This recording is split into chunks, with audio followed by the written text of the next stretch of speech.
Okay, so either I fell asleep and woke up in a banana republic, or the President of the United States just sued the biggest bank in America for $5 billion. $5 billion.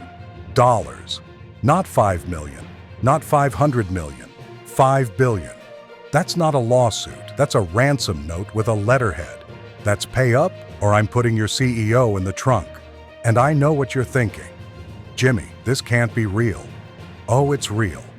According to reports, Donald Trump's team filed legal papers in the Southern District of New York, and the target is JPMorgan Chase, the largest bank in America, which is like suing the ocean for being wet.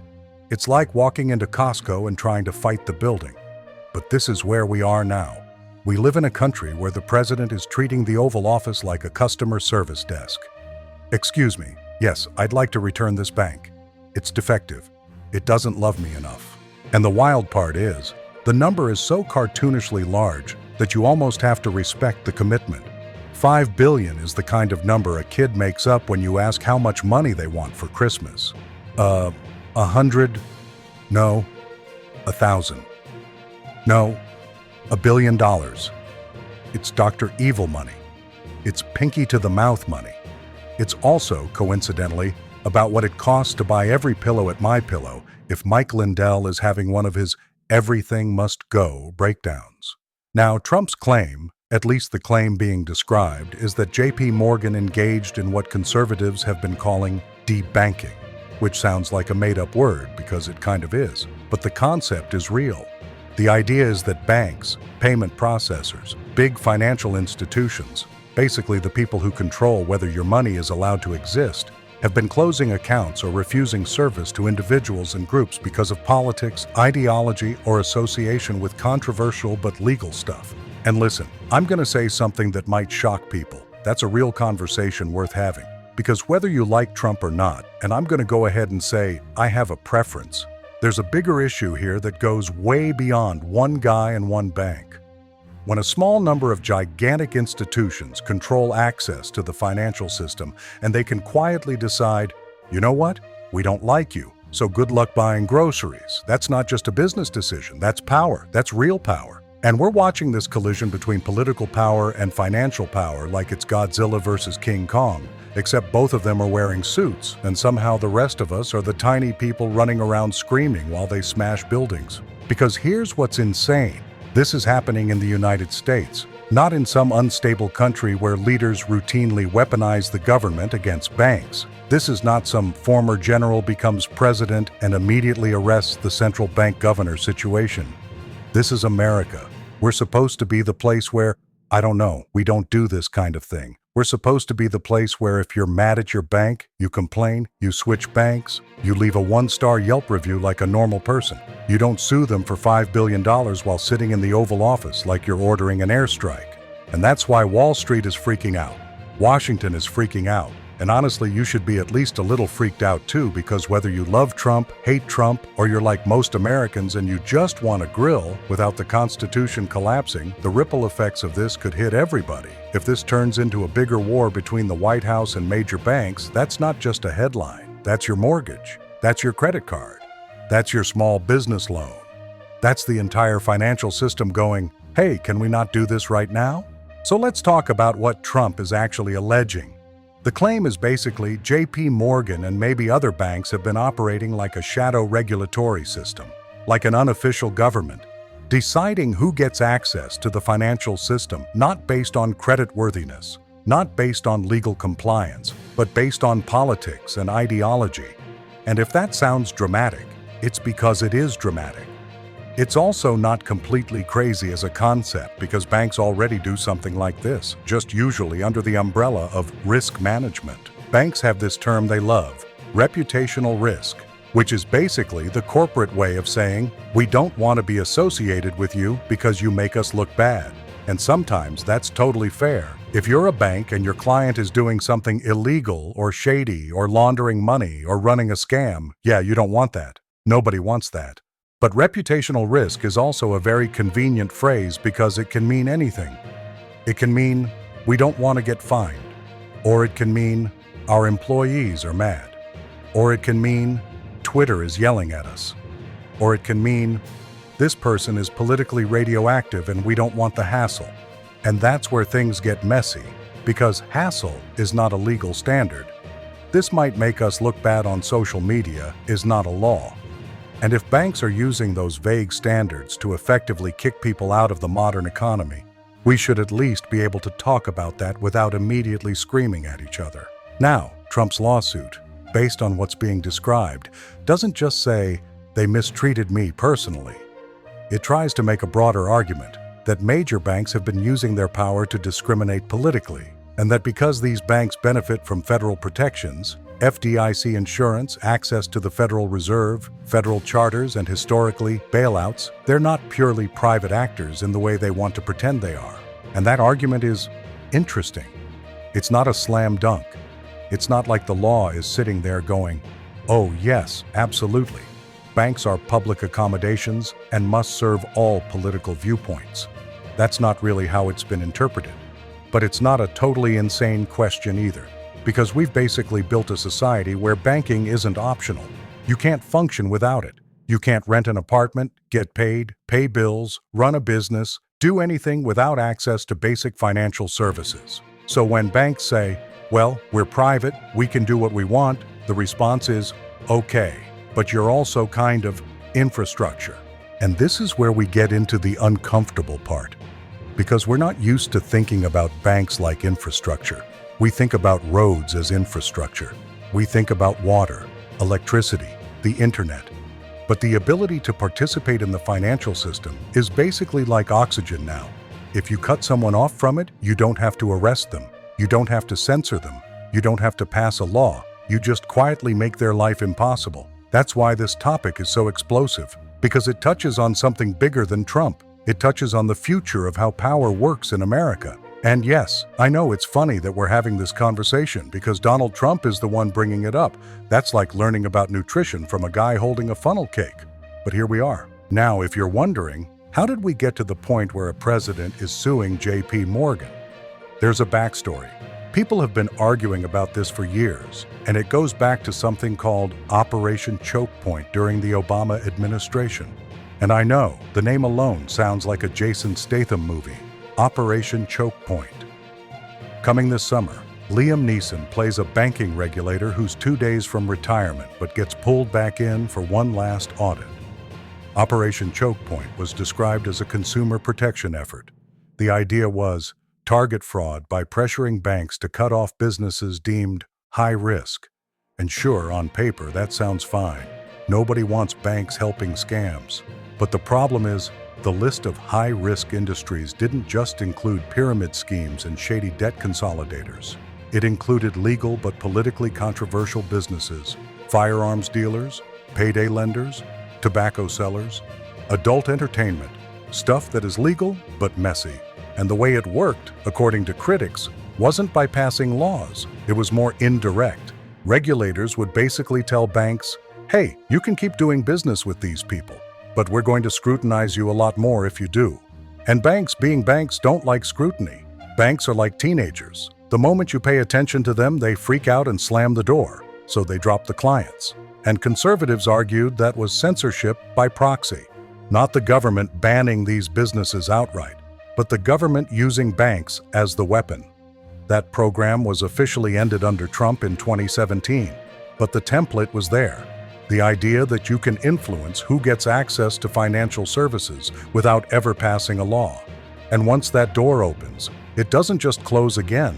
It becomes part of the culture. It becomes part of how institutions think. Fast forward to the last few years, and you start hearing more stories. Conservatives saying they were suddenly debanked, accounts closed, services denied. Sometimes with little explanation, sometimes with vague terms of service language, sometimes because of reputational risk. And not just in the US. You saw stories in the UK with Nigel Farage. You saw controversy in Canada during the trucker protests with accounts being frozen. You saw crypto companies complaining that multiple banks were shutting them out. You saw advocacy groups struggling with payment processing. And whether you think those decisions were justified or not, the pattern raised questions. Who decides? What's the process? Is there due process? Can you appeal? Or do you just wake up one day and your bank goes, "We've decided you are no longer a person." And now Trump comes back into office and says, "Okay, I'm going to do something about this." And what he does is file a $5 billion lawsuit against JPMorgan. Because of course he did. Because Trump doesn't do nuance. Trump doesn't do, "Let's convene a bipartisan commission and craft legislation." Trump does the biggest, loudest, most dramatic thing possible. He treats governance like professional wrestling. He needs a villain.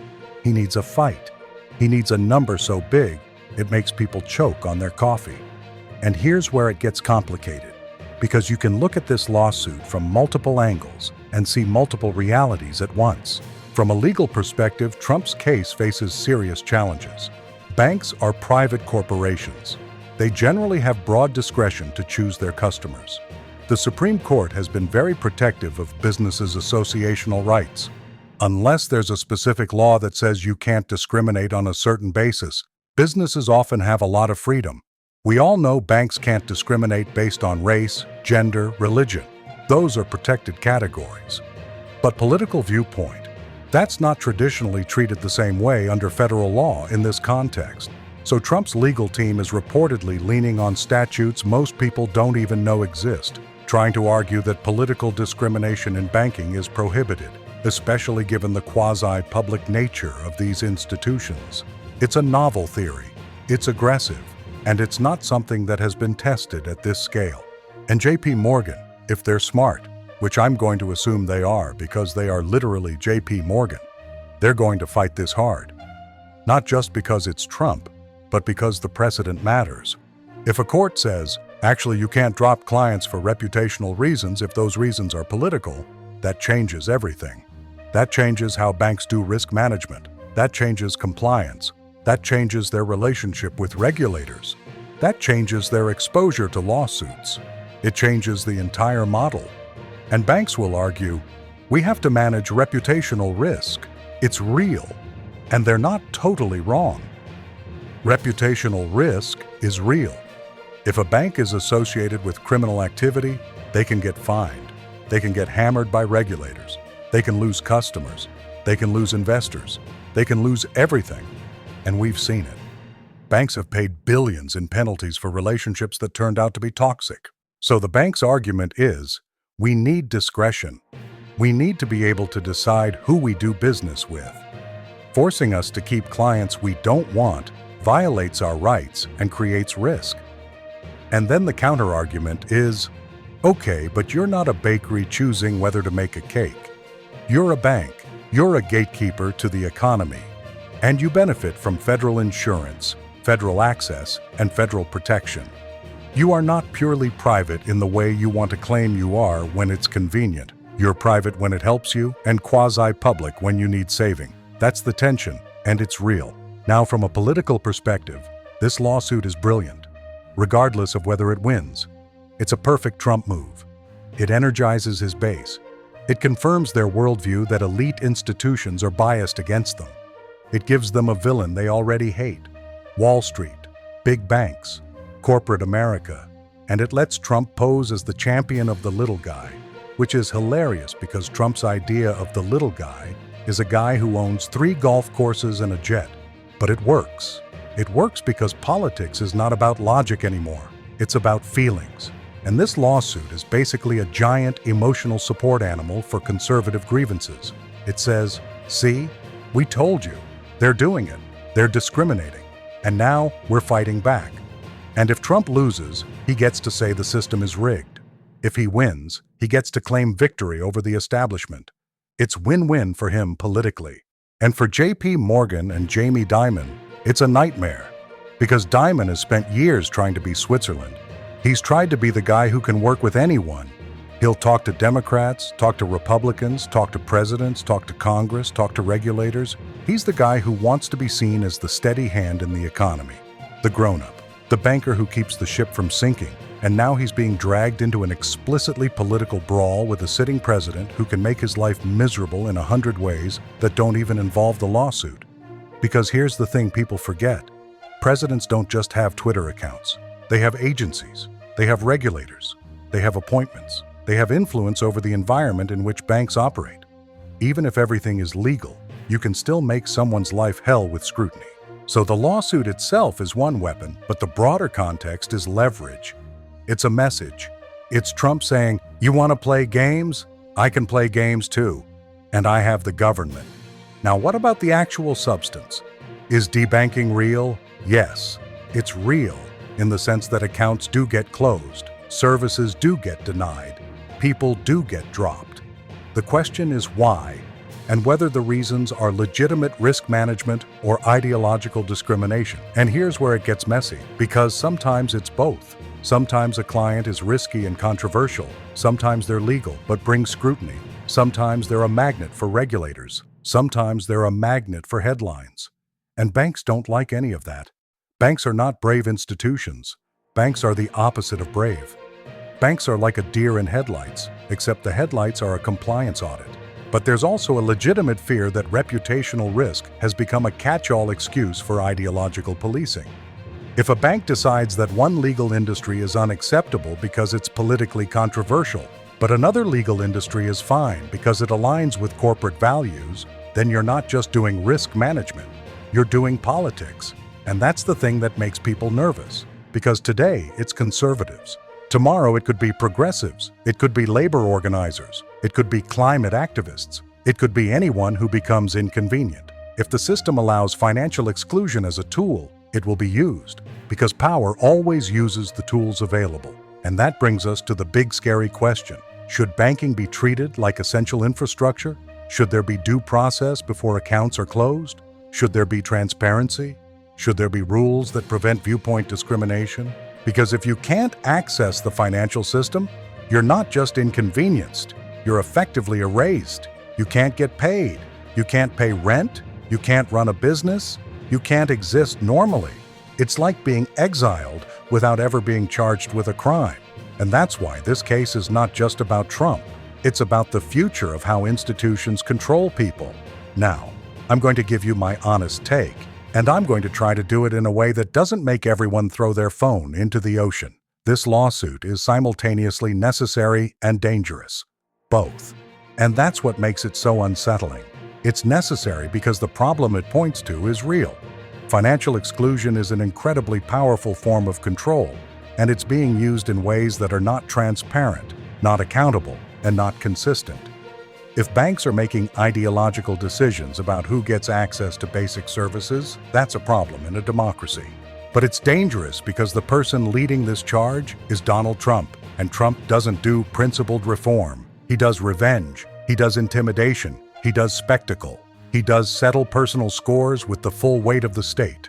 And that's not me being dramatic, that's literally his entire personality. If Trump had a family crest, it would be a lawsuit.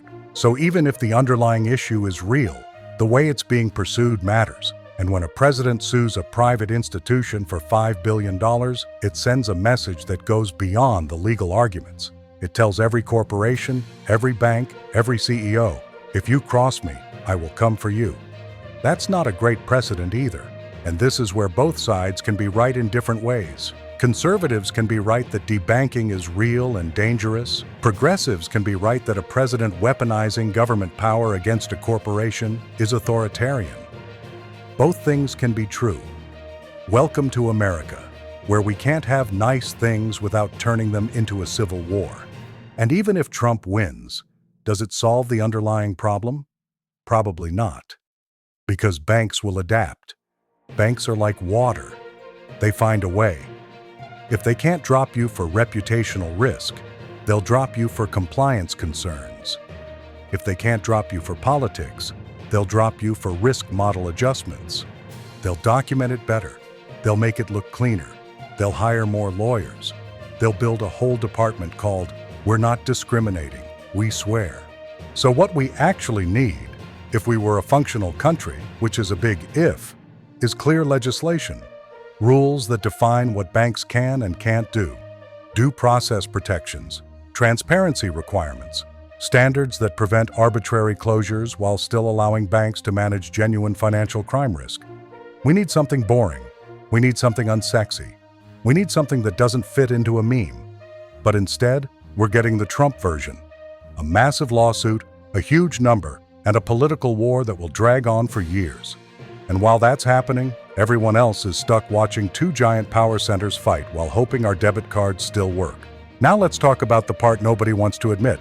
This is also about technology, because when people feel like banks can exclude them for arbitrary reasons, they start looking for alternatives. That's where crypto comes in. That's where decentralized finance comes in. That's where people start saying, I don't want to rely on institutions that can shut me off. And whether you think crypto is the future, or a scam, or a weird hobby for guys named Brad who live in their mom's basement, the truth is, it's partly fueled by distrust in traditional institutions. If you create an environment where people believe the financial system is politically biased, you push them toward alternatives. And those alternatives can be messy. They can be unstable. They can be used for fraud. They can also be used for freedom. It's complicated, but this lawsuit could accelerate that trend. Because if the message becomes banks are political gatekeepers, more people will want to opt out. And then you get a whole new set of problems, because regulating decentralized systems is like trying to catch smoke with a net. And there's also an international dimension. Other countries are watching. If America normalizes the idea that banks can exclude people based on politics, authoritarian regimes will use that as cover. If America normalizes the idea that government can punish banks for political reasons, authoritarian regimes will use that too. Either way, the precedent matters. So what happens next? If I had to guess, carefully, because we're dealing with a situation where reality changes every 5 minutes, this turns into a long legal fight. Motions, arguments, public statements, quiet negotiations, and maybe eventually some kind of settlement or regulatory shift that lets everyone declare victory without actually fixing the underlying issue. Trump gets to say he fought the banks. JPMorgan gets to say they defended their rights. Politicians get to hold hearings. Cable news gets content for months. And the rest of us get higher blood pressure. But there's a deeper question here that I think matters more than the personalities. Do we want to live in a country where access to basic financial services can be influenced by ideology? Because if the answer is no, then we need rules, we need transparency, we need accountability, we need due process. We need to treat the financial system like what it is, a critical part of modern life. And if the answer is yes, if we're okay with banks acting like moral referees, then we should at least be honest about what that means. It means private corporations get to shape who participates in the economy, and that is not a small thing. So yeah, this is a huge story. It's bizarre. It's unprecedented. It's also, in a weird way, a spotlight on something we've been ignoring for a long time. The quiet power of institutions that don't get elected, don't get debated, don't get voted out, but can still control your life. And Donald Trump, of all people, is the one forcing the conversation by suing JPMorgan for $5 billion, like he's trying to buy the bank in court. So keep watching this, because it's not just a Trump story. It's not just a Wall Street story. It's a story about how power works now and where the lines are between government, corporations, and you. And if you want me to keep breaking down stories like this, stories where the headlines are insane but the implications are real, make sure you like this video, subscribe, and leave a comment. Tell me what you think. Is this lawsuit justified, or is it presidential overreach? Do you think debanking is a real threat or just politics? And what do you think happens next? Does this end in a courtroom, or does it end in some backroom deal where everyone pretends they won? Either way, buckle up. Because if the president is suing banks for $5 billion in week 1, I can't wait to see what he does when he gets bored.